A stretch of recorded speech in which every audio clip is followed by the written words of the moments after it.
Welcome back, ladies and gentlemen. We still got a Porsche and we still got a Fiesta. Unfortunately, it haven't been sold yet. I think I know why this Porsche doesn't run, and it's gonna be the fuel problem. So what we're gonna do now, we're gonna drain the fuel tank. I think if we're gonna change the fuel, it's gonna start and it's gonna be smooth.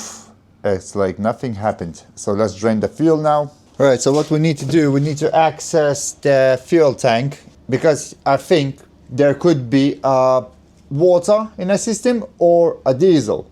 So maybe he actually mixed up accidentally and put in some diesel. So now we're gonna drain everything, put fresh fuel in, put the spark plugs back, ignition coils back, and we're gonna attempt to start it. And if it's gonna run, it's gonna be mental.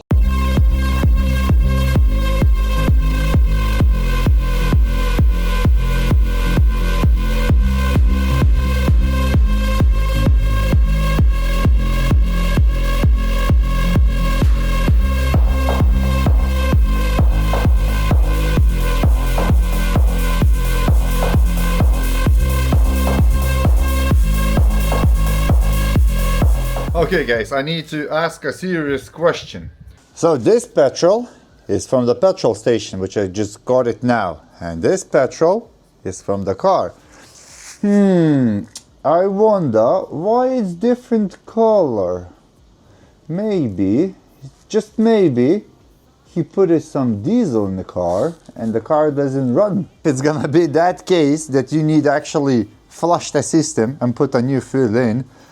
I'm gonna be laughing. I mean, this could be the reason why this car actually doesn't run. Just because there's a diesel in the system. Let's fill it up and check it. Okay, so we got ignition coils and everything in, plugged in, spark plugs is in, everything is sorted. New fuel is in. Say hello. Say hello. Hello. Hello. Okay, let's give it a go.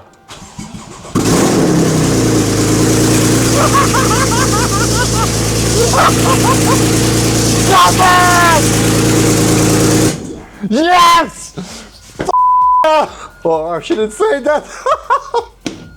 Oh. Come on, boy! Come on! 5,000 Mr. Porsche.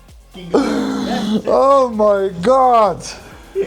I can't actually believe that he got charged £5,000 and they couldn't notice that the car running rough because of the fuel. So the only thing is left now to do is to put everything back together.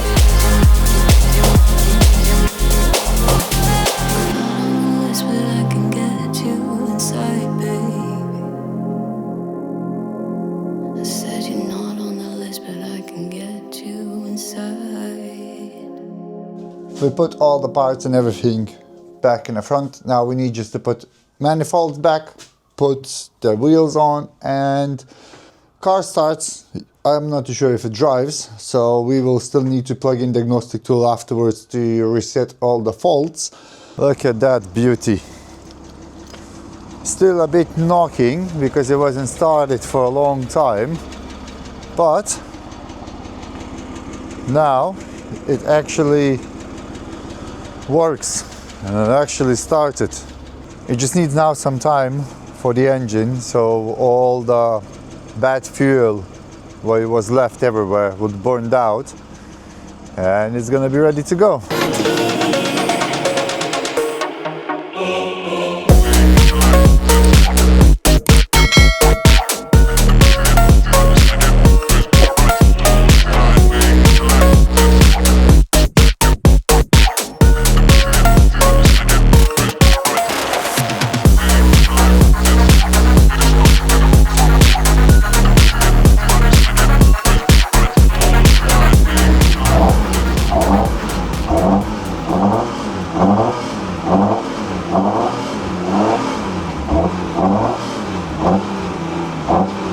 If you would like to see more of me fixing stuff, just subscribe. Easy as that.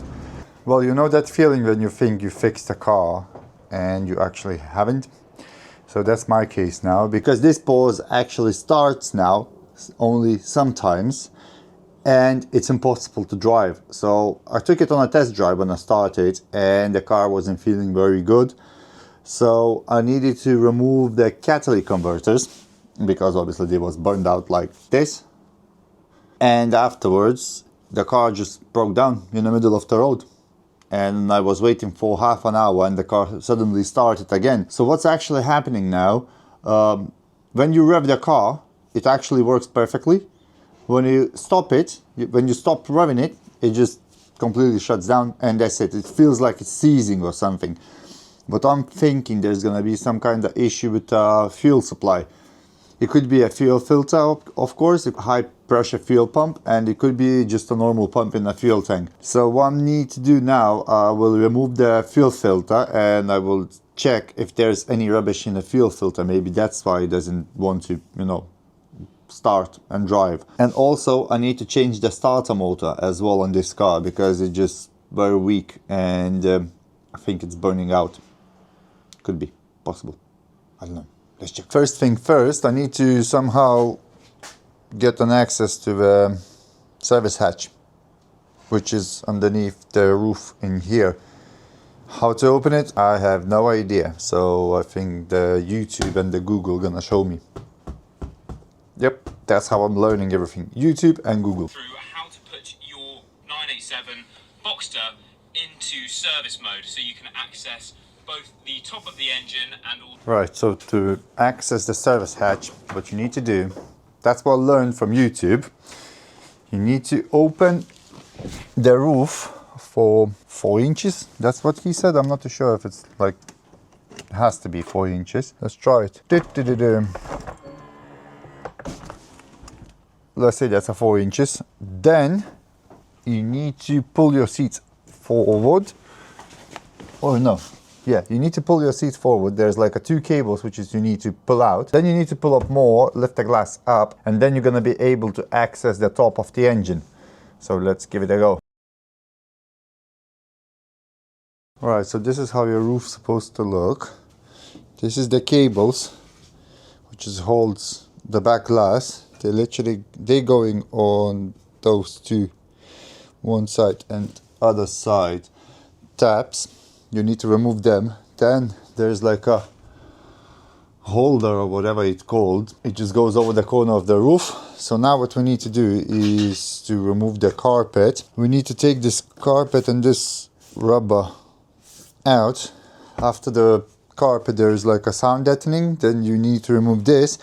And if you want to access the front, you need to remove the speaker covers. Lift the carpet up a bit and just take it all of this carpet out. Then you're gonna have a nice and easy access to the engine.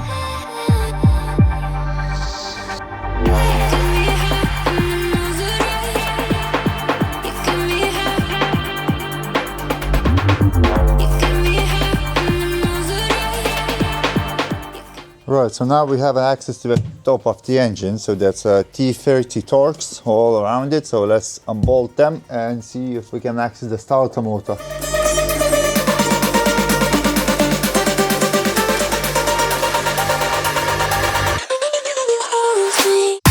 Right, so that's our engine now from the top. From as far as I can see, there's gonna be a nightmare to access the starter motor.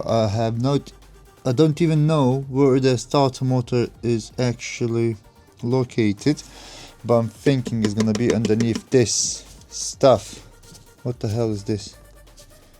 Is it supposed to be here? Probably. We still need to access the starter motor. So let's try to dig in and look for it.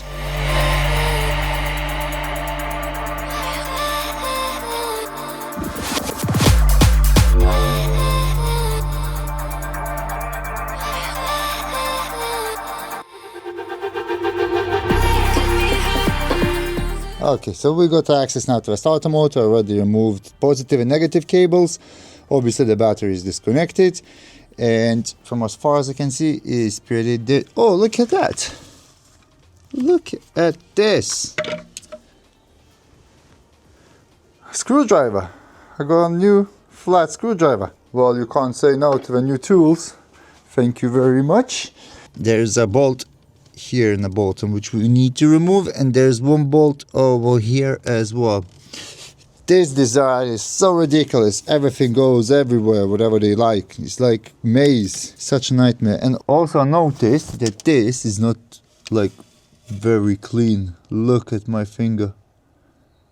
It's so much sand or dirt. So we need to remove this and we need to clean it properly. I can feel that on my fingers. So I'm not surprised why the engine cylinder scored, because this is just ridiculous. So we might need to change the air filter as well for this Porsche, if we can actually start it and running normally. But anyway, so let's take the starter out, take the codes, and let's check if we can actually get a starter motor looking like this cheaper. I